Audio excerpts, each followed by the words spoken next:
Hi, I'm Viral Shah, and I'm going to walk you through the balance exercise module created by TJ Clark. So first, after you stretch out and everything, the best thing to do is just talk about how to make a fist.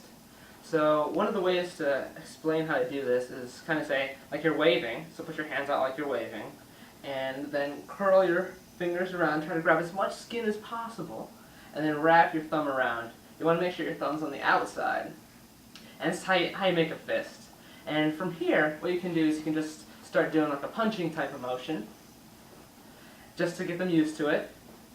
Do that a couple of times, and start having them turn their hands over when they get kind of by their hips or by their chest, and come out. So that's just for, the twisting motion gives you more power with the punch, and that's the proper technique. So just kind of start out just back and forth, and then twist.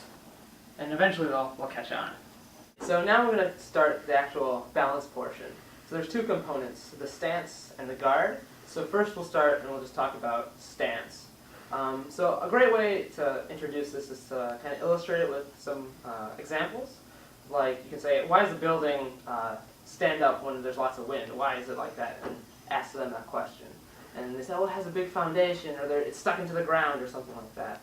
You can also use an example of a person. Just take someone from one of the students and have them put their feet together and just kind of shove them over and see how they fall really easily. Not too hard, of course. And then have one put their feet out and have them push them the same way, and he won't stumble as much. To just illustrate that you need a good foundation to maintain balance. You can also link it into the sensus portion with the inner ear at this point too. So to start out, have them get on a big fat horse. So have them kind of put their legs out, double the shoulder width, and bend their knees a little bit. So this establishes that foundation. And you can use what we talked about earlier with punches, and just have them start punching out. And then eventually you can progress to having one hand out, one hand back, and then switch. And then you can do full punches. And once they get comfortable with these full punches, you still want to make sure that their knees are staying bent and they're not bouncing when they do the punches. That's not a good foundation. You want to make sure they have a stable foundation when they're doing these punches. After that, you can move on to the different drills. So one of the cool, fun drills is have them do the punches, but then have them jump up, land, and do punches. Jump up, land, and then do punches again. Once they get a hang of that, it'll take about 10, maybe 20 times, or you can wear them out a little bit. You can have them do the punches, jump, and turn, and then do the punches. Jump, turn, and do the punches.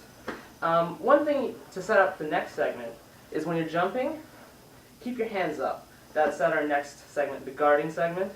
So just punch, punch, jump, turn, punch, jump, turn. From there, you can get even more fun and more complicated by having them punch, punch, jump up and kick and land. And that's just emphasizing that the landing, you want to make sure you have that stable foundation also. So punch, punch, jump up and down. So you can go even further, one more segment. You can punch, punch, jump, turn, and land. Punch, punch, jump, turn, land. So we talked about having a good stance first. The second component about balance that we can talk about is having a guard. So you can use examples again to illustrate why this is important. You can ask, why does a gymnastics person keep their hands out when they're on the balance beam? Or why they have that long stick or something like that? And get feedback, see what they say, and use that. What you could have mentioned in stance was that you have your weight spread out between the two. So you can build upon that concept by saying your center of gravity is lower when you have a stance. And when your hands are out, you're also distributing the center of gravity. Because if your center of gravity is too high, you're going to fall over. So you can then ask, why do you think martial artists keep their hands up? You might get, to protect themselves. And that's one component. But another component is to maintain a lower, or spread out that weight, help distribute that gravity. So the next component is keeping the guard up. one way to illustrate this is using kicks, because when you're kicking, you're off balance, and you need to maintain that guard. So have them get on that big fat horse again, and take about 3 steps with their left leg. 2, 3, and then turn their toes a little bit. Back. Turn their toes a little bit. Now what you do is just have them lift up their knee, point it at their target, and just kick out. Point the knee back and down. So technique here isn't as important. It's just having them kick out and maintain that guard. The guard is the important concept here. Just have them kick a little bit. Don't have them kick too high. You want to have them kick kind of waist level. You don't want them to hurt themselves yet. Yes. So just have them kick a couple times.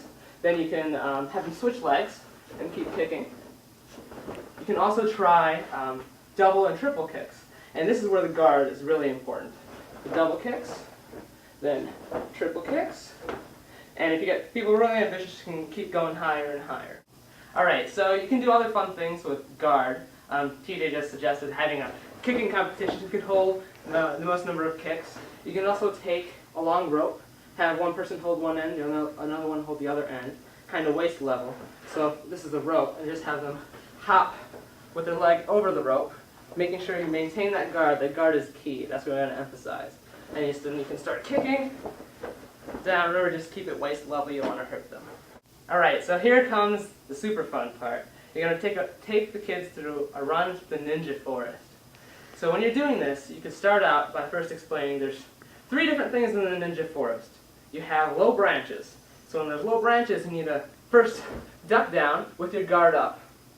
So you want to get away from those low branches and you want to punch them out of the way. So throw a couple punches. So whenever you say low branches, you duck down, a couple punches. Okay, then the next thing, there's a pretty dangerous animal in the ninja forest. It's called a ninja squirrel. So they're up on trees. So you want to get in a good stance. So you're ready to fight them. And then 2 kicks. 1 mid, 1 high. So when you say ninja squirrel, get down, 2 kicks. Okay. And our last obstacle in the ninja forest is a fallen tree. Or you could say your neighbor's dog. Something like that. Because in this one, you're going to have them jump up and emphasize landing. So that's the last one. So 3 things. Low branches, you want to emphasize stance here, punches. Then you have ninja squirrel, emphasize guard. And then fallen tree or neighbor's dog. And that's the one where you kind of combine everything, focusing on landing and guard. Landing and guard. Alright, so after you catch your breath, after explaining all of that, you start running through the ninja forest. And this is really fun. You can go really fast, or just a nice leisurely jog. And you say things like, low branches! And duck down. And then keep running, keep running. Come on, we gotta go through the ninja forest. Ninja squirrel! Keep running, run faster. Just have the kids run as fast as they can. It's a lot of fun. Fallen tree! And just keep running. And you can tire them out pretty easily running through the ninja forest. Good luck.